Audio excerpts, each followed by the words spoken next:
My sister-in-law came back from a lavish 2-week trip to Hawaii and, mocking me, said, "I really enjoyed using your $120,000 for this lavish trip." I was shocked and quickly said, "That money belonged to my husband's boss. The police are now looking for it." Her face went pale. After returning from a week-long international trip, I was surprised when my sister-in-law, Megan, called me, sounding very pleased. She mentioned something about us saving $120,000. Confused, I tried to recall when I might have saved such a large amount. As a freelance jewelry designer, I do have a savings account for emergencies, but I don't keep big sums of money on hand, and my bank card was with me the entire time. No one else should have had access to withdraw that much from my account. Megan then told me she had taken the money from a drawer, saying, "You guys are doing well, so it's fine." This left me confused. Before I could ask more questions, she quickly thanked me and hinted at needing financial help in the future before hanging up. I was puzzled about the missing $120,000 until my husband, Jerry, came home and explained that it was all a misunderstanding. A month later, Megan started calling me repeatedly. I ignored the calls at first, but after seeing over 90 missed calls on my phone, I felt I had to answer. When I did, Megan's voice was angry, accusing me of ignoring her. She seemed to feel wronged, but I saw it as a result of her assumptions. I am Lily, a 40-year-old freelance jewelry designer, busy with work and hoping to have children someday. My husband, Jerry, used to have a corporate job, but now helps me run my growing design business. Early in our marriage, my design work was slow, and we mostly relied on Jerry's steady income. Now that my business is doing well, our roles and responsibilities have changed, but so have our challenges, especially with dealing with unexpected family misunderstandings about money. As I approached the age of 37, my career as a jewelry designer was really taking off, and I needed to get better organized because my schedule was getting busier. Seeing the growing demands of my business, Jerry, who had a good job and was set for a promotion, made a big decision. He quit his job to work with me. He used his management skills to help us run our business. Together, we secured contracts with well-known international brands, which improved both our work and our personal lives. However, with success came new challenges, especially with Jerry's sister, Megan. Megan lived alone in the family home and saw our lives as very luxurious. She often asked us for money, saying things like, "You always seem to be living so lavishly. I'm jealous." Part of my job involved attending product launches and dinners with executives, but Megan thought these were just for fun. Her requests for money became more frequent and personal. For example, she once asked for money to throw a party for a friend. While it might seem like we could easily afford to help her, maintaining our business image was expensive and came with many obligations. We weren't living in luxury. These were necessary parts of our work. Megan, however, was envious and sarcastic, not understanding the true nature of our expenses.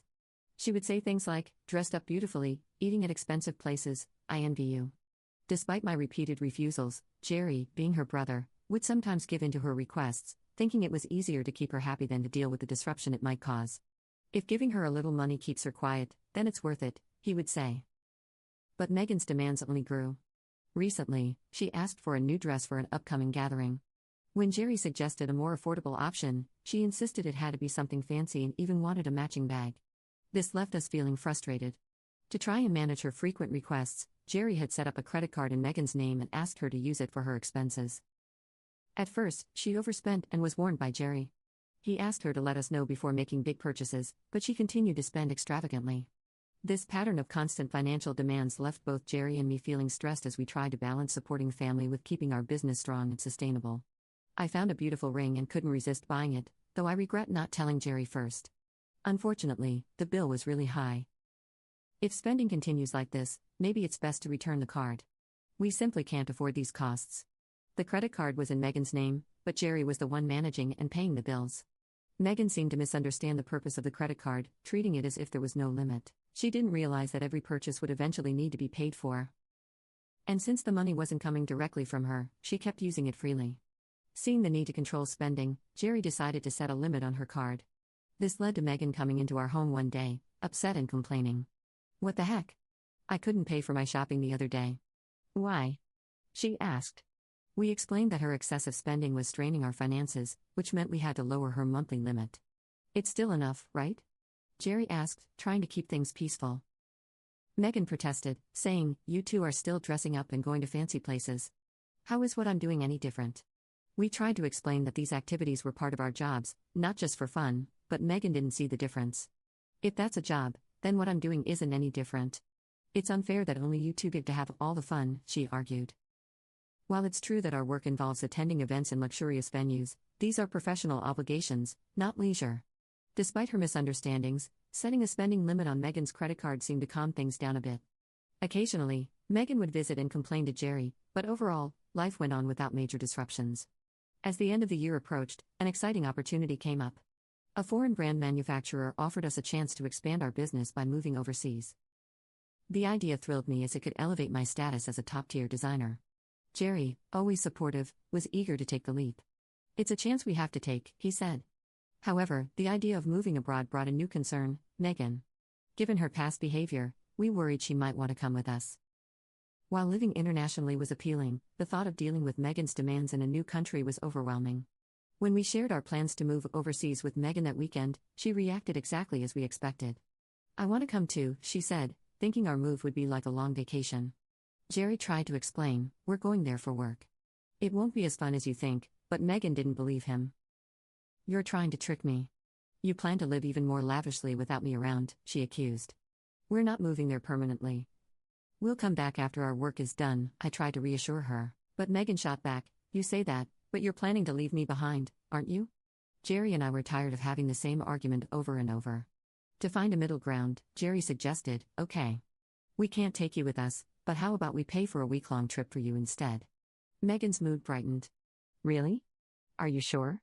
she asked. "We'll cover your flight and hotel, but you'll need to handle the rest," Jerry confirmed. She seemed happy with that, at least for the moment.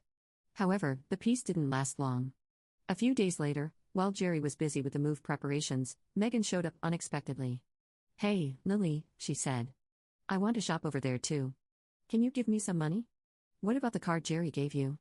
I asked, knowing she had a credit card for such expenses. Megan's face dropped. "That's the thing. Jerry took it away from me the other day," she admitted. It seemed she had been spending too much, and Jerry, anticipating the challenges of managing money with different currency rates overseas, had taken the card away. "I don't have that kind of money on hand either. I can't give you money without Jerry's approval," I said, suggesting she ask Jerry. Megan got frustrated.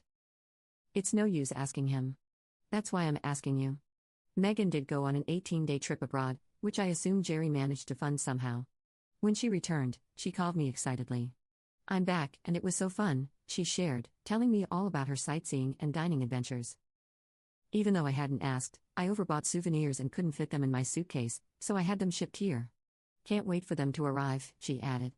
"That's nice," I replied, trying to sound neutral even though I felt a bit overwhelmed. "Thanks to the money you saved up, I had a blast," she explained. "Saved up money? What are you talking about?" I asked, confused and a little worried as I had no memory of setting aside money for her spending. "I found it in your house's sideboard drawer," Megan said, claiming she took $120,000. I was shocked. Why would such a large amount of cash be kept at home, especially in a drawer where anyone could find it? Confused, I confronted her.